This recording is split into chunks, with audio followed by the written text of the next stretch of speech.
Well, greetings from the sales floor of Ellingson Motorcars here in Rogers, Minnesota. Today we're going to talk about a 1940 Plymouth Woody that we just got in on our inventory. Tell you the details in a minute.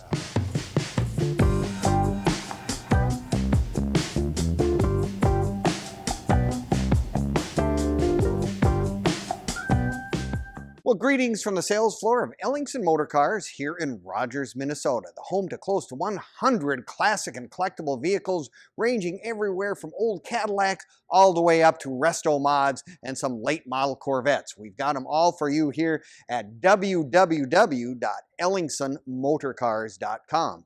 But today we're going to talk about our latest acquisition, and the story makes the car.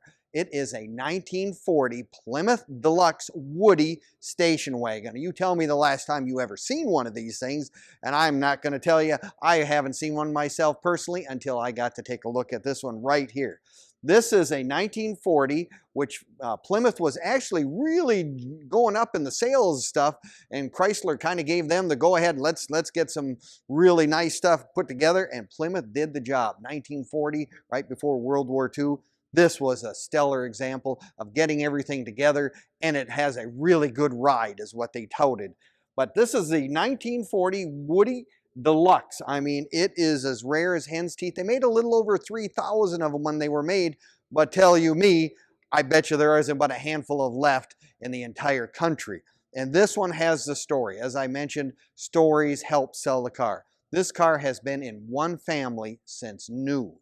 Grandpa purchased the car in Chicago area in 1940 because he was in one of the big bands and he needed to have his organ in the vehicle. And he went to Ford, didn't fit.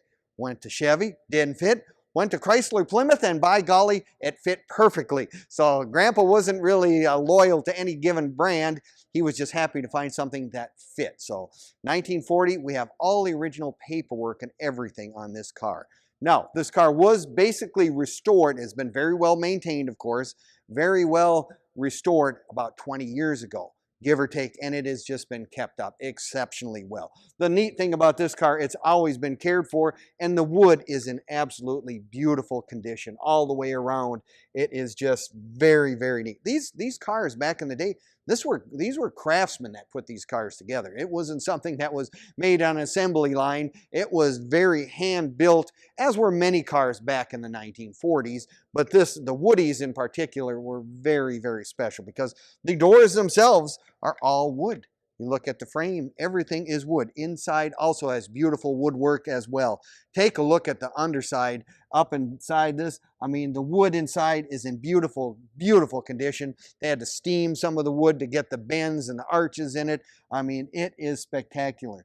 Entire interior was redone as well at the same time. So you got cloth and vinyl as well. But I just really think this is just one spectacular example of a Woody station wagon. Beautiful running boards, the correct hubcaps, of course. These were commercial vehicles for the most part. That's what they were utilized for.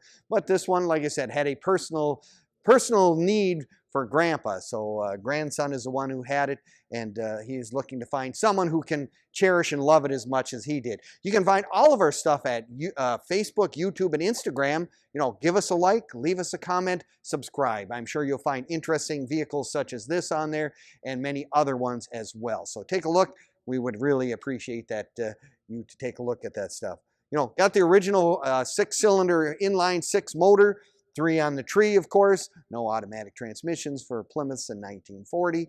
I like also Plymouth had their little ship logo. I mean, every car had an interesting logo, from Packards to Chevrolets to Fords, whatever. That was the Plymouth one. It looks like the Plymouth ships, you know. Just really, really neat. Neat top, all done. This, you know, covered very, very well.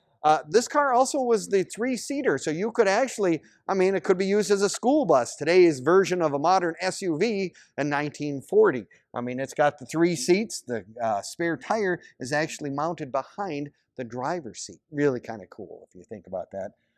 Back door opens, the taillight swings down if you have the tailgate down in case you were hauling a piece of plywood or something longer that had to go, and the taillight would still be used. Just neat stuff from 1940. You know, watch this entire video from start to start to end, because we're going to have a cold start. We're going to have a walk around. You get to look at more of the details, some of the real other cool aspects of this particular vehicle. Well, if you're looking for what I call an extremely rare vehicle, you want one that has a great story, nicely put together. You can jump in and drive this thing to the local show. You can hook on a trailer if you were so inclined. I'm sure that's what they probably did back in the day. As I said, it was a lot of times these were used in commercial applications. But very neat car, great paperwork, great story. Come on down to Ellingson's. We're open Monday through Friday from 10 until 5 and Saturdays 10 to 4. Love to have you come down, give you the personal tour, take a look at this and many of our other really, really neat cars we have in inventory right now. Hope to see you soon. See you next time.